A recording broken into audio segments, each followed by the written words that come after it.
Hey Sparkly Beans, it's Avery, and as you can see, I'm outside, so this is going to be a somewhat different video. I wanted to share some reflections and a little bit about how I've been finding a way to connect with nature without really being a nature person.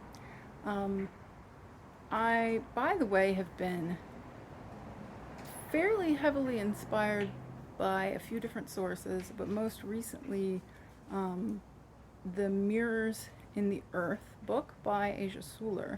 And so I do want to give, let's try to be a little less shaky, I do want to give some credit where credit is due, but also to say that there's been a lot of different sources that, over the years have piqued my interest in nature and the outdoors and wanting to kind of find a way to be more of an outdoors person or more of a quote unquote nature person, while also feeling not really connected to that and like somebody who's not naturally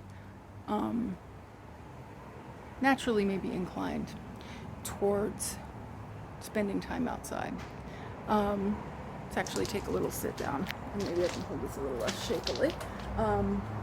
Chat about a little bit and show you some things. So let's have a little sit down on this rock here, shall we? So you're here joining me in my backyard in the Pacific Northwest in Western Washington. And if you don't know this, I am originally from North Carolina, from Raleigh, North Carolina specifically. And my mom, when I was growing up, always had an organic garden. And it was really important to her to to teach me where food comes from, to help me to have that connection with the land. And I remember as a kid, one, just having a general opposition to anything that my mother wanted, especially because we spent a lot of my life, just the two of us living together and all the challenges that come along with that. But also, I think that, because I'm somebody who's fairly sensitive and I'm really easily startled, I don't like being dirty. I mean, just like silly little things like that, right? That the outdoors to me was always kind of a, yeah, all right, we'll do this, we'll deal with it, but maybe not my favorite. And also, because I think we can have multiple things be true, right? I loved climbing trees. I loved exploring. I remember after a hurricane once, just like loving, like, it's probably, well, I guess I was 12 that year, loving just like crawling over and exploring all the downed trees and turning the world into my playground. When my dad and I would go on camping trips, like I would always enjoy it at one level, but then there was this discomfort piece of sleeping on the ground. And I remember being honestly quite happy when I was a teenager when we stopped camping. That was like, great, I just get to sleep in beds, and that's a choice I can make, and I'm happy about that. And I would just say, oh, I'm not, I'm not an outdoors person. I'm not a sleeping on the ground kind of person. But I think as anyone who's involved in like spiritual communities and witchy stuff, etc., there is this connection to the earth, and there's this growing realization of all the ways in which the systems that have harmed us come from a desire to transcend the earth or what's natural, a desire to control, a desire to colonize, to conquer, to beat nature, and to harm people who are living closer to nature as well. And of course, to establish that artificial binary of people who live close to nature, which has its own problems. But I guess what I'm reflecting on here is that the more I have developed my own spiritual practice, the more I have encountered natural metaphor and understanding the ways that plants, animals, planets behave as a metaphor for human experience and understanding human behavior. That was really useful but the more I'm engaging with that, it becomes obvious and kind of funny that it's like, oh well, secret is I don't really want to set foot outside. I've lived in this house for a year and a half, and when I first came out to the West Coast, like one of the most beautiful things, one of the most amazing things, one of the really healing things was going from living in an apartment in a kind of an apartment building, in a downtown area, to living in an apartment in the Seattle area that was in the suburbs, but it was right next to a nature preserve, wildlife preserve. And out my window, I could see this preserve, I could see trees, I could see animals, I could see birds, and also it happened to face in such a way that like I could see the moon when it was full outside my window. And that was a really profound experience that I didn't expect it to be. That even though I was going through some of the hardest parts of my disability and my fatigue and all the physical stuff that I was going through at that time, it was also the time that I had the most direct access, that being in nature was not a vacation or a trip. It was just there day in and day out. And so that observational practice was really something that I started to develop, and had some really profound experiences with the simplest, most accessible ways of being outside. But then when we moved here and into this house, I can show you, I live in a basement. See that window? That's where I live. Down, so not fully underground, but there's limited light in there. I can see the side yard from my bedroom, but I'm not normally in my bedroom. So the room that you've become used to seeing over the past year or so, with the wooden background and the moon clock, if you've seen other videos, that's my main sort of living area, big living room, and it's great and I love my space, but it doesn't have any windows. And I've noticed that because I'm so used to being inside, that even when the weather turns and it's really nice, and in the Pacific Northwest, we have some really nice seasons, that in theory, I'm like, oh, I love that temperature or whatever. It's that sensitivity comes back where it almost becomes this story in my head, right? And I think this is something that especially autistic brains can kind of like latch on to a particular story. And then it becomes, oh, well, I don't go outside because that's hard. I don't want to. And I don't even know what the thing is that I imagine, right? Because I can literally go out here in my pajama pants. It does not matter.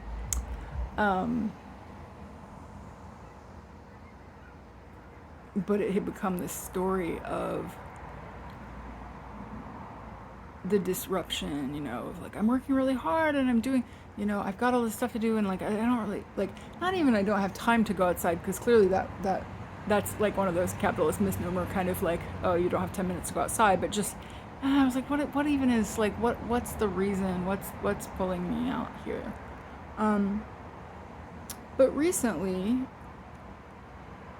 I've been reading, so I read one book, The Art and Practice of Spiritual Herbalism, that I really enjoyed, because I'd found that, like, when I think about anything nature related, whether that's herbalism, foraging, gardening, whatever it is, that I think to my particular neurotype, it feels really overwhelming.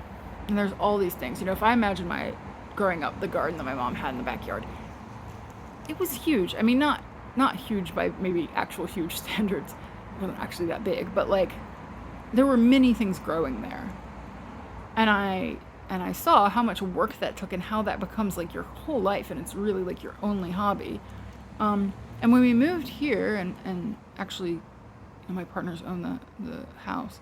So we have land that we have access to, in theory, to cultivate plants on if we wanted to.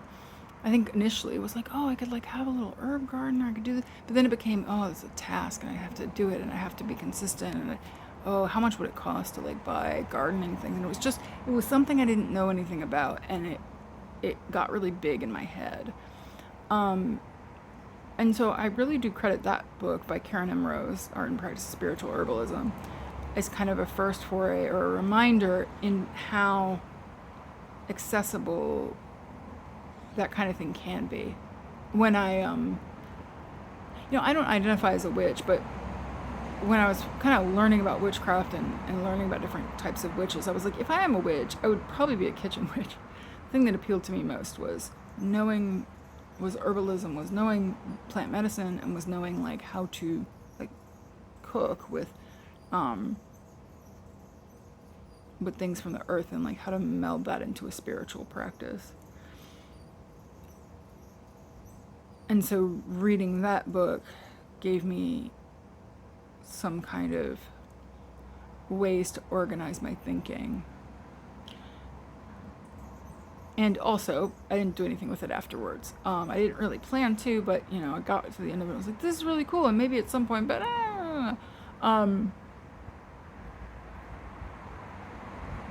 but I was reading this book, Mirrors in the Earth, and Asia Solar, One Willow Apothecaries is Asia's brand. I had seen some of Asia's YouTube videos, and there's something healing about, a lot of times the stuff that she teaches is like fairly basic, but she lives in Western North Carolina, which is where my family's from, where my ancestors lived for hundreds of years. Of course, problematically, right, that they were living on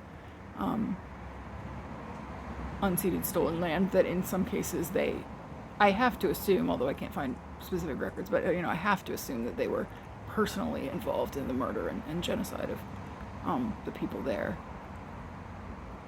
And so it's not uncomplicated tie to land.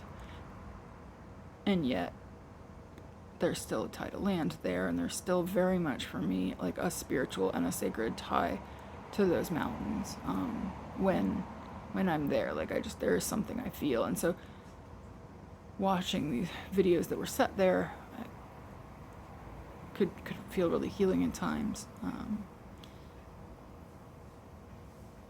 And so this book came up for review, and I was curious about it, and it was a kind of slow start. The first couple chapters took me a hot minute to get into, but something I really like about that book is that Asia is also someone who is very sensitive. I don't know if she would describe herself as neurodivergent specifically, but very clearly is highly sensitive, is an empath, and writes really movingly about how sensitive people are needed, and not just because I think there's a lot of writing right on like highly sensitive people, but specifically how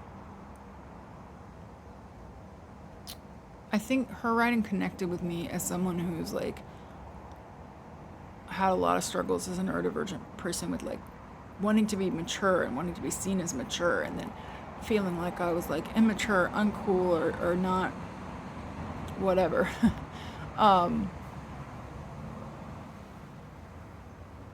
And the way she writes, I think, really speaks to that, to the value and to the importance of that kind of personality. And she writes about justice and social justice and activism, and how challenging it was for her how easy it was to get burnout, and then how challenging it was reckoning with some of these things, and being so sensitive, and then being and then feeling like guilt or shame, or like the sensitivity wasn't okay, because like, who am I to be sensitive? You know, grow the fuck up. Not that this is how she wrote it, but like, you know, kind of grow the fuck up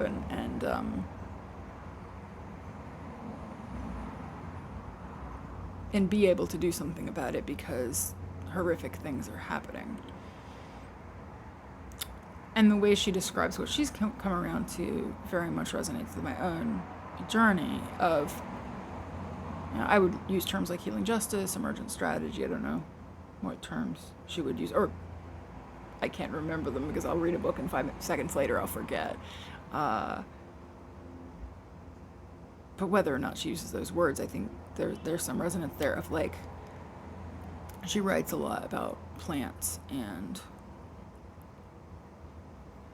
the lessons that plants and the nature in general have taught her about the importance of sensitivity, and how resilience isn't just really strong, really obviously strong things, but that resilience can be seemingly delicate. You know, if you think about weeds, and how often they have very shallow roots and are very easy to like pull out of the ground or to harm, but they keep coming back. So I found that surprisingly profound. It seemed pretty basic. And as I've been reading this book, which I haven't quite finished, but I'm almost done with, I started spending just like a few minutes a day outside. I've realized obvious things, like there's this rock that I'm sitting on.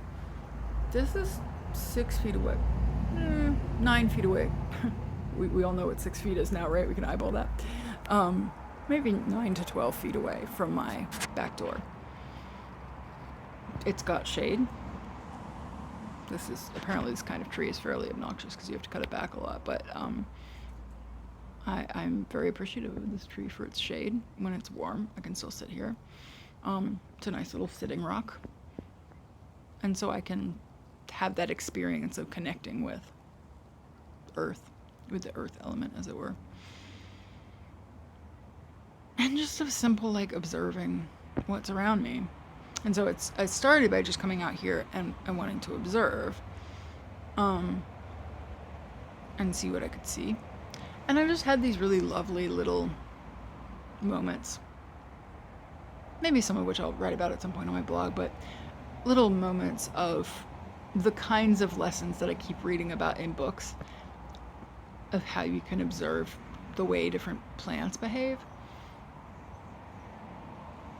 But I think experiencing them has been meaningful to me. And so I think I'm sharing this kind of experience with you, as rambly and maybe not particularly well thought out as it may be.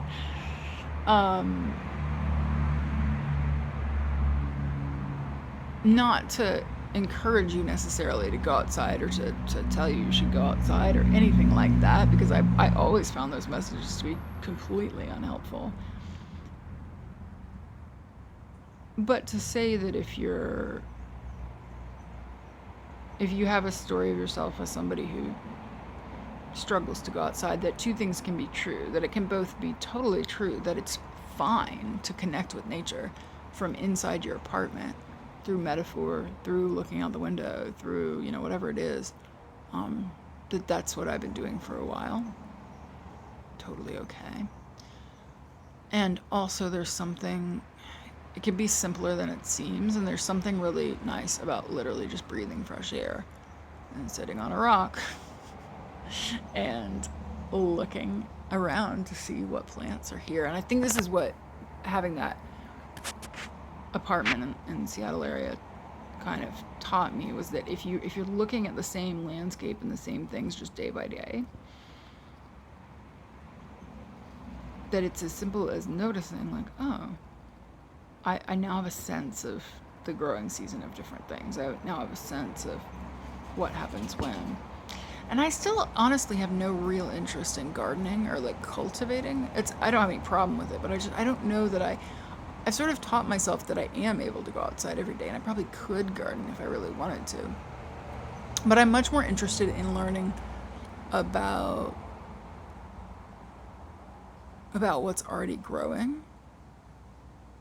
And potentially, I think a lot of people are talking about like survival skills and foraging, and like I would like to know how to identify local plants and know about plant medicine. And I don't know if I'm gonna like go on foraging trips necessarily. I think there's a lot of like ethical, well, there's both ethical things, and I feel like no matter how much I would read, right, I would be, especially in where I live, it's not like you can hear the cars, right? It's right by a main street. I'm not going deep in the woods. There could be chemical sprays, there could be road pollutants, etc.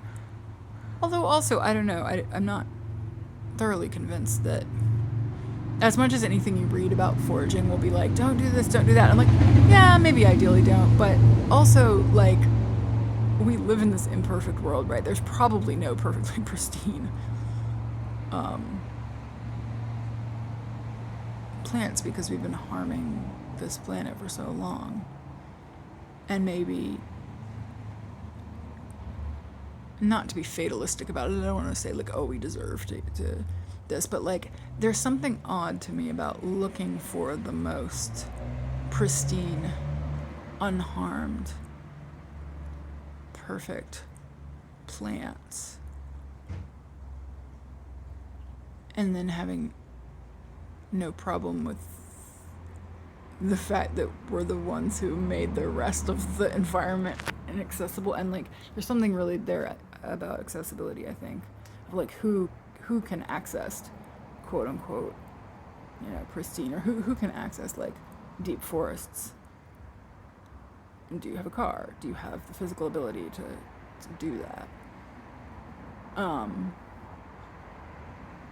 So I think that there could be, if I really wanted to, I could probably wander around and learn how to identify things and forage things and find medicine and find food. And there's certainly a part of me that as my own personal savings dwindle and I get closer and closer to the quote unquote point of no return, to the point at which I'm would theoretically be forced back into the kind of work that was kind of killing me.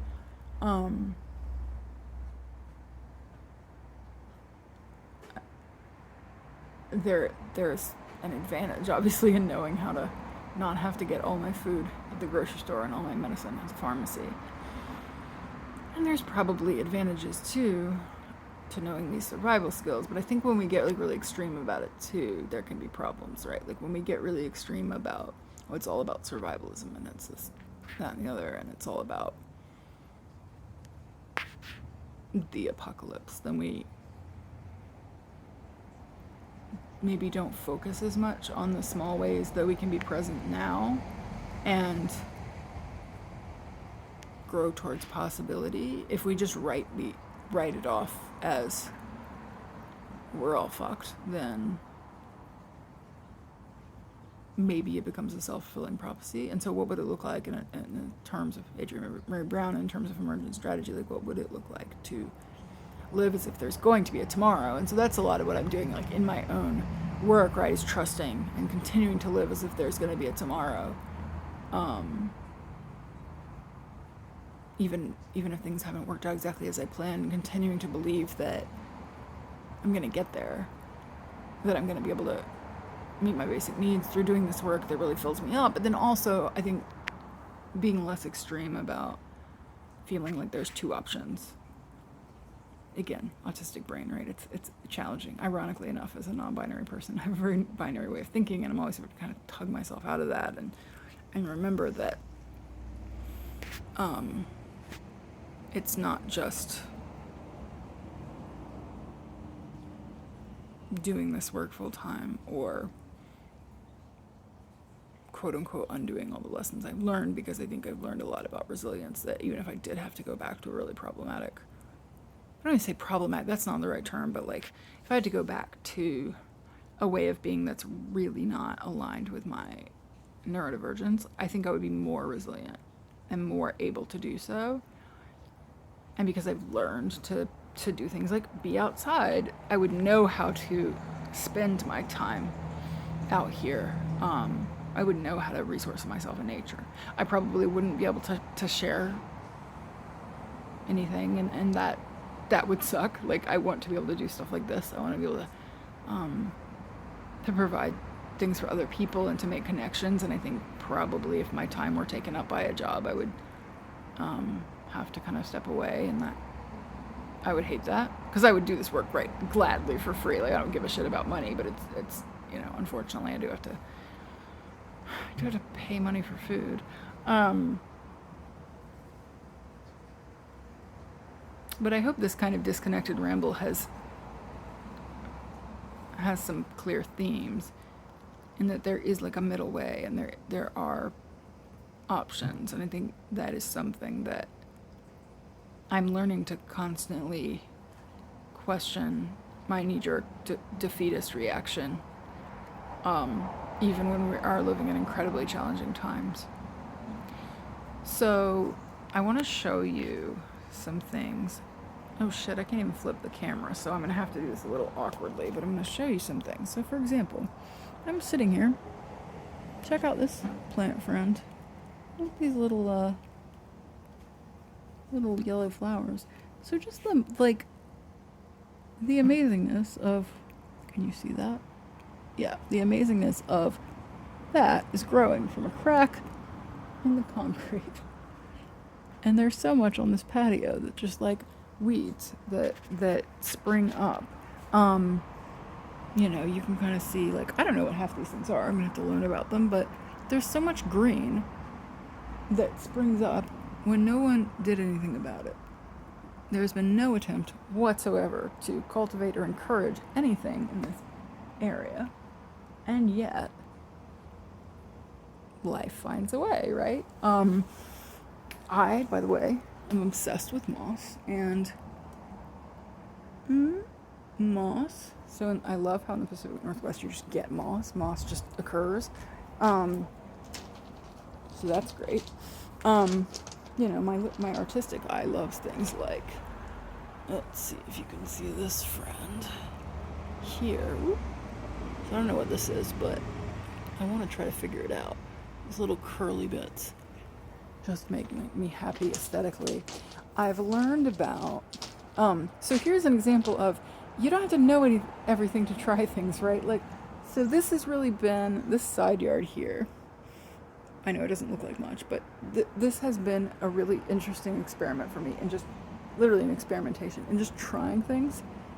And I think what Asia's writing helped me to think about is how you don't have to prove yourself to nature, to the planet. You don't have to sacrifice yourself on some altar to be worthy, right? You can do it quote unquote wrong. The planet will forgive you, right? If I come out here and I pull something that I wasn't supposed to pull, nothing's going to go horribly wrong. And I think that was a really important lesson for me. Because I think a lot of my hesitance around, and so if you have hesitance, especially if you're like on the autistic spectrum and you, like me, are like, I need to know everything, and I need to go deep down, and I need to like understand this and make it like, I need to fully get it. You don't have to do that with nature.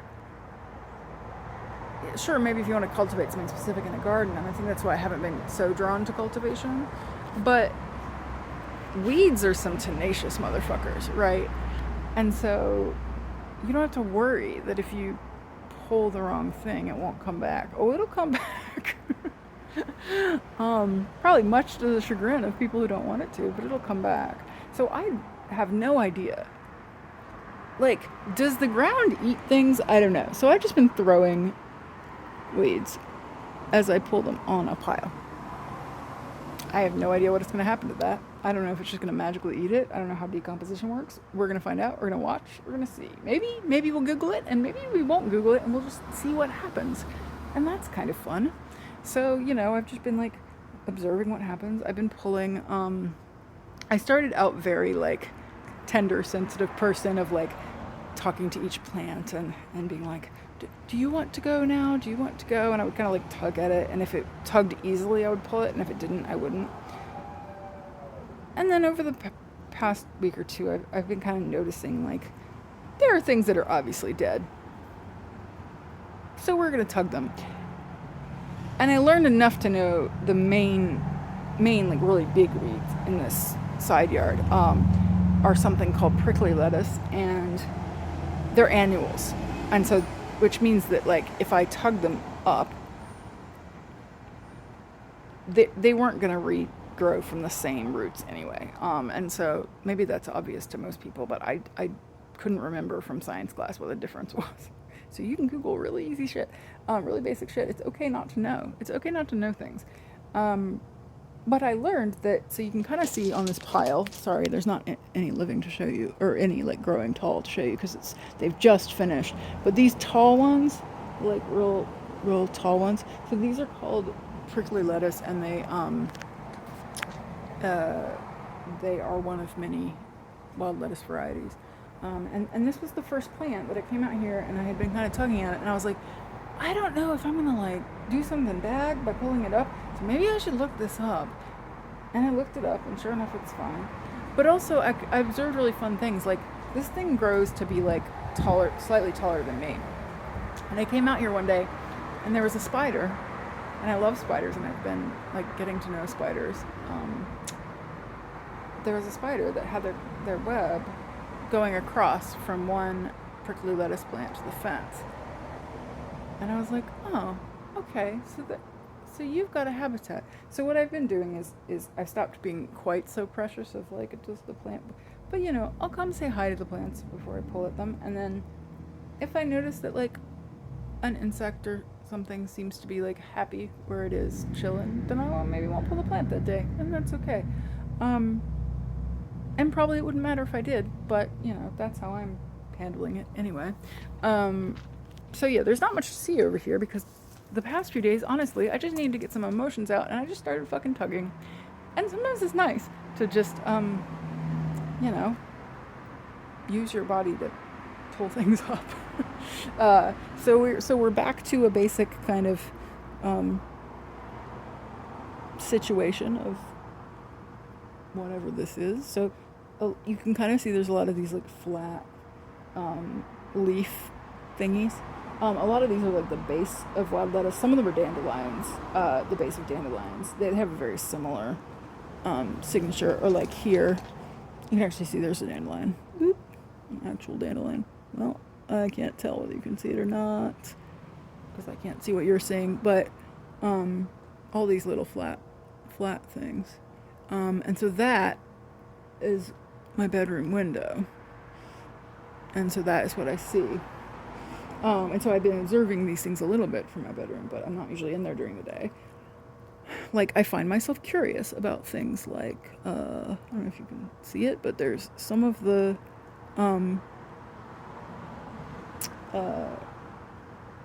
let's see, yeah, right there. Some of the, leaves have gotten like completely black, and I'm like, does that just mean they're dead? Does that mean there's something wrong with them? Some of them are brown. I don't know, right? And I'm sure somebody who actually knows about plants, if you're watching this, is probably like, this is a very weird video. And it probably is a very weird video, but I'm neurodivergent, so that's my excuse. If I tried to go online and be like, what are all the things that I need to know about weeds and how weeds work and how plants work, how do plants grow, right? I would end up in a never-ending rabbit hole. But if I have a very simple question, sometimes I can find an answer. So I was able to figure out what the prickly lettuce was. I bet if I went online right now and I was like, so what do you do? Like, how does plant matter get reabsorbed into the soil? Do I need to dig a hole? Like, I'm sure there's an answer somewhere. It might be hard to find the exact correct Google term, but I would get there. I would eventually get there. And I don't think it really matters, and so I'm just going to let it kind of be as it is. But the lovely thing is I found out that prickly lettuce, in fact, has various medicinal properties. It also can cause like hallucinations and stuff if you have like really high doses of the sap. So, you know, as usual with anything involving like, Lord knows, clearly don't take my word for it, but also in general, always do your research. And ideally, you know, I think would be to get teachings from folks in person, because of the way we're currently locked down. That's not so much accessible to me, so I am using the internet, but I'm not actually using this plant medicinally. But it was cool to learn that the sap has pain relieving properties. You can eat the greens. Like all this shit. I mean, right now I probably wouldn't, because I'm guessing it's really bitter because of how late it is in the season. But like all that over there, all the like flat, I'm calling it flat, I don't know, there's some word, but these like rosettes of leaves here, at the right time of year, like that would make perfectly good salad. I don't know if I'll use it or not. It is very close to a roadway, and so I have to like think more about that and how much I just want to like embrace that. Yeah, I'm gonna get polluted, and whether I really want to eat plants that are 12 feet from the main road. But you know, either way, I love all the moss, and I love that like when you pull stuff, you can like see what the soil's like underneath. So I'm just like learning random things. Like it's drier over there and it's wetter over there, and that feels much more accessible to me. Like little bit by little bit, learning about what's literally right outside my door than I think it would to be like Native Plants of the Pacific Northwest, Volume 1 or something. And now that I have gotten to, you know, I've kind of been bit by the bug a little bit. Like now that I have gotten to have this direct experience with this little bit of land, I'm more interested in branching out, but I have spokes to like branch out from. And I think if you're neurodivergent, especially, it can be really helpful to start with like small observation practices, whether we're talking about nature or anything else. Whether you're talking about your own behavior, you know, there's so many mirrors between, and I think that's Asia's book, right? Mirrors in the Earth. There's so many mirrors between observing and learning from plant life and observing and learning from your own behavior and your own patterns, and what works for you and what doesn't work for you. And instead of going to quote unquote the source on here's what it means to have X diagnosis, or here's what plant, you know, here's such and such guidelines for plant. Every plant is different. And so that's why if you read about foraging and such stuff, they're going to recommend, you know, like get a small sample, identify it, but then also like try a little bit of something before you try a lot of something. We get so used to being able to like look everything up and find the answer that we maybe sometimes forget that there are many answers, and even can get defensive of like, that's not the way, but it's like, maybe that's your way, maybe that's my way. Discovering a comfort in ambiguity, a greater comfort in ambiguity through those observations, I think can be really interesting. And so yeah, take a look out your window. If it's maybe it's as simple as that. Even if I would not presume to say that going 12 feet away from your back door is accessible to you. It might not be. Do you have a window? Do you have a way to look outside? And similarly, maybe digging into all the patterns of your own behavior is a little triggering right now, or not comfortable, or just you don't have time for it. But like, what are the little things you can cue into? What are the little like starting points that are present for you? So I think that pretty much wraps up this somewhat awkward, somewhat weird video. Hopefully the road sounds are not so much that I'm not going to be able to post this, but so pardon shaky hands and noise and all the rest. But these are just some thoughts about nature. If you want to tell me what the hell one does with a pile of weeds, I know you could bag it up and throw it away, but I don't know. I just want to return it to the earth. I just don't know how. I don't know how to offer the earth this lovely pile of weeds. I don't know how to do that. And if you're looking for partnership, if you're looking for support, around your neurodivergence, whether or not you have a formal diagnosis or you just like, maybe you'll feel a little different or just need some support for being and for finding accessible ways to connect with your own sense of being, with remembering in self, remembering in nature, remembering in ancestry, anything like that. And you find that something about me resonates with you, then go ahead and check out queermagical.com. I have various ways to work with me there. I'm a neuroemergence guide, change doula, tarot reader, astrologer, human design reader, all sorts of things. And if you're not sure which of the things I offer fits, you'll see that there is a way totally for free to connect with me in what I call an explore session for half an hour, and we can talk about your needs and what you might be interested in. If you find what I do to be valuable and you're able to contribute, there is a link below to the Patreon. And if you're not able or you need to put your funds elsewhere, then I respect that and am totally cool, and you should stick around. And I'm so happy to have you here. So, all right. Take care, beautiful nerds, and we'll see you next time.